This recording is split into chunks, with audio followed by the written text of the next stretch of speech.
think that's one of the biggest things that comes up with most people. There's sort of like a split between, people who think of muzzle and think of like all the negative things and don't want to see dogs in a muzzle because there is that stigma, whether you're worried about, other people feeling that or you're worried about it yourself. And then on the other side, there's, people that have,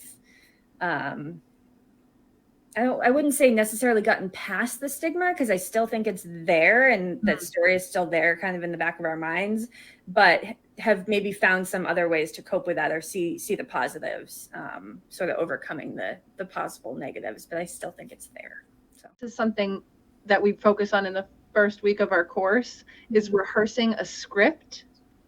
Because wow, is it triggering for your own personal social anxiety when someone says something insulting towards your own dog, who is a perfect princess at heart, and they're like, why is your dog wearing that muzzle? They look awful. And you're like, you rehearse a script so you don't think about it 2 days later and beat yourself up for saying something that you didn't want to say. I really think that that's a fun part of the course too, because it is really powerful to overcome the stigma yourself. Yeah, and what we found when we have taught the course in the past is that Louise and I have two very different styles of. Just a little spoiler alert. We have throw me under the bus. I won't tell you whose style is what and what how much they vary, but we definitely come from like two very different places there, and we have two very different styles there, so they complement each other, of course. But whichever side you end up falling on,